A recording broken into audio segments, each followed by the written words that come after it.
nous célébrons en grande pompe le retour du look de pied en cap. Je pense que ça faisait au moins 1 an que je vous en avais pas fait.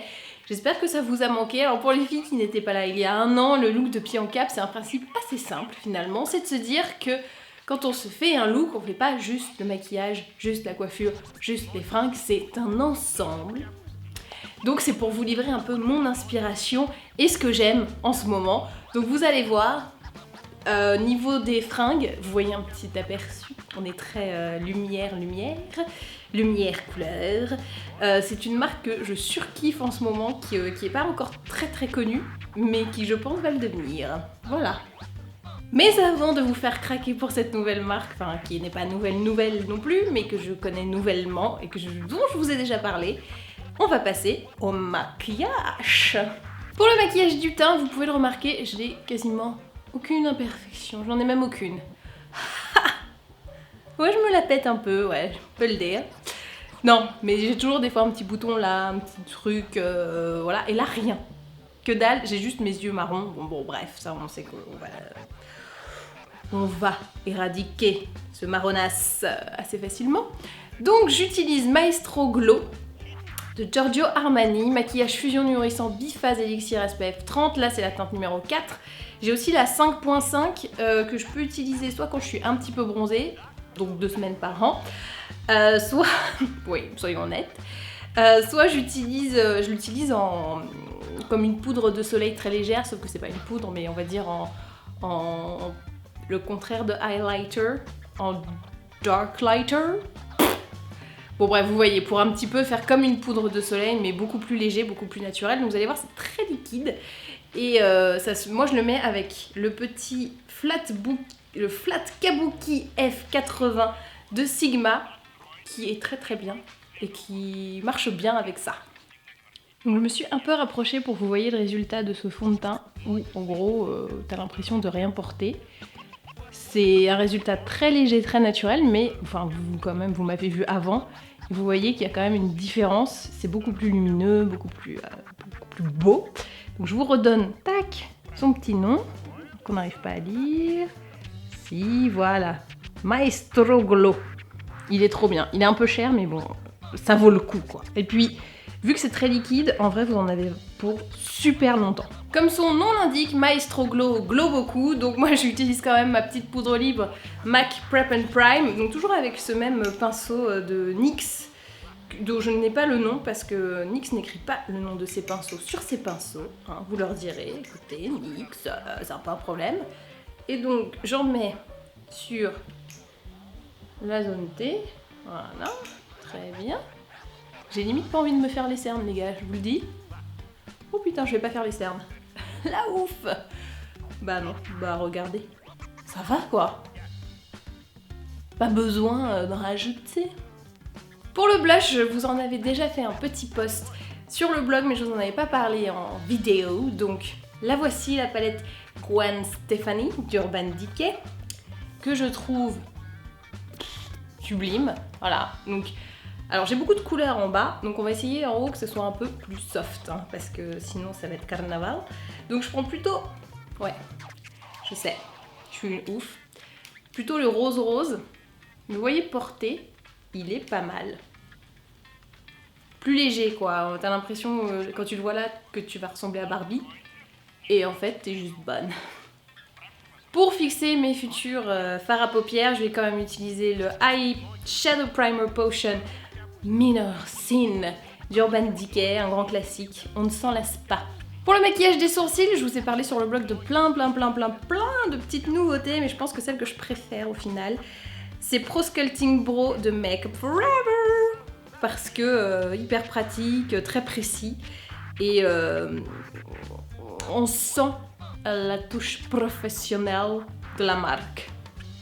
Je sais pas si ça veut dire grand chose en vrai, mais non, c'est très bien, il est très bien, très précis, et donc je redessine très bien mes sourcils avec, et je remplis à la perfection ma calvitie sourcilière, donc je suis un petit peu heureuse. Le maquillage de base, on va dire, est fait, on passe maintenant au maquillage des yeux, et comme c'est un look de pied en cap, je peux me permettre de un petit peu moins me maquiller que d'habitude, oui, parce que d'habitude je vais un peu flamber, vous dire, regardez, je sais faire des trucs sublimes. Non, là, comme je sais que je vais remplir mon look en totalité. Je peux vous montrer que parfois aussi je sais la jouer soft et juste mettre 2-3 trucs qui font mouche. Comme par exemple, alors très surprenant les enfants, la teinte numéro 13 Enjoy de Guerlain me plaît.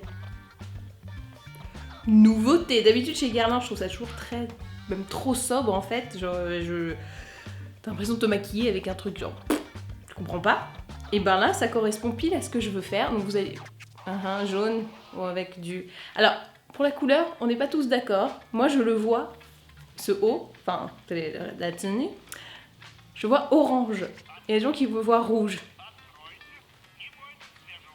Il y a deux écoles, j'ai envie de vous le dire. Moi, je vois orange comme les poissons rouges, qui ne sont donc pas rouges pour moi, mais qui sont oranges. Voilà, comme vous voulez.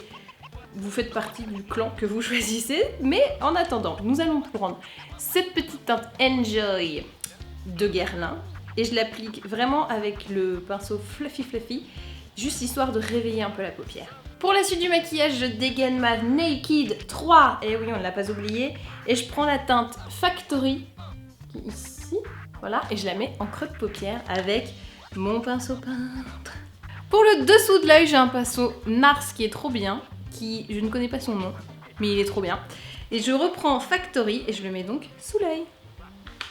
Pour terminer le maquillage des yeux, je prends ma Naked Smoky et la teinte, je vais tomber tous les pinceaux, mais tout va bien, Black Market, et je la mets en ras de cils avec le pinceau Zoeva, pinceau biseauté, il s'appelle Wing Liner numéro 317. Je termine tout le maquillage, et oui c'est fini, avec le mascara Fossil Push-Up Drama de Je m'aime Maybelline. Il est trop bien, je l'adore. Voilà. Le maquillage est terminé, on va maintenant passer à la coiffure où je vais vous faire une queue de cheval un petit peu stylisée. Alors je vous passe tout ça un peu en accéléré pour que vous puissiez admirer sans vous ennuyer. Eh ouais, je suis sympa. Donc l'idée, ça va être de faire une queue de cheval. Vous faites une queue de cheval haute. Moi, je n'aime pas quand la queue de cheval, elle est trop simple et que j'ai l'impression que ça me fait une tête de cul. Voilà, je vous le dis clairement, c'est mon problème. Donc je fais une queue de cheval plutôt haute et ensuite je vais aller la styliser avec deux choses. Donc déjà, même trois. Allez, soyons généreux.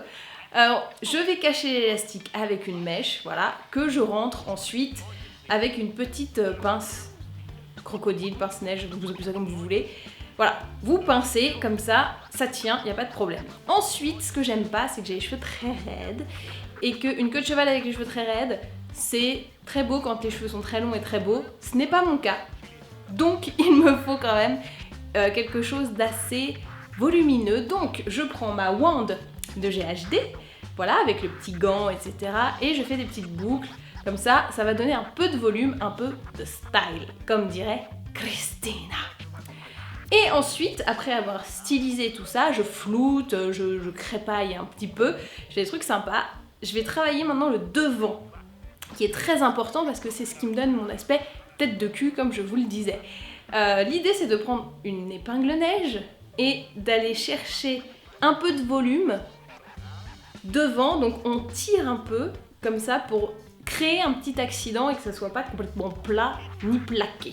Ok ? Et ensuite, petit nuage de lac, fixation, on enlève bien tous les cheveux qui dépassent sur le côté. Alors moi j'ai des petits cheveux de bébé, donc ça pas de problème, vous prenez de la laque, vous pouvez même en vaporiser sur les doigts et lisser comme ça bien plaqué pour que vous n'ayez pas ces cheveux qui volent dans tous les sens et qui viennent rompre l'harmonie de votre coiffure.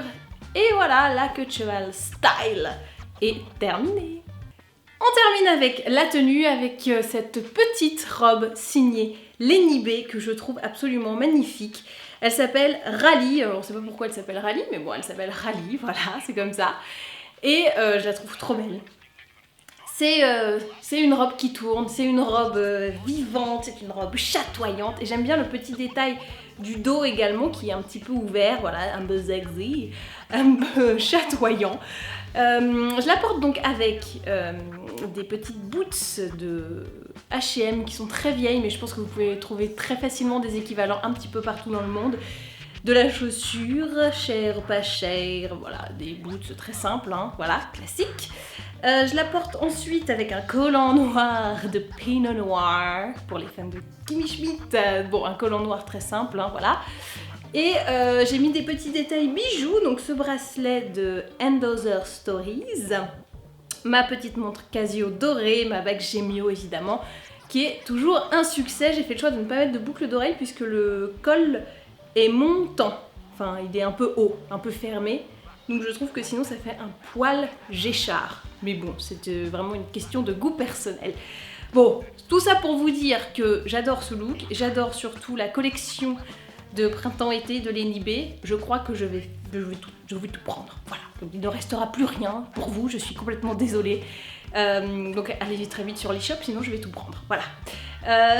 La robe coûte 89 €, ce qui est un peu cher par rapport à ce qu'on peut voir ailleurs, mais je trouve que ça vaut le coup, le tissu est pas mal, la couleur est originale et voilà, au moins vous ne serez pas habillé avec les mêmes fringues que tout le monde, c'est un peu plus pointu. Et ben voilà, et ben maintenant, à vous de jouer.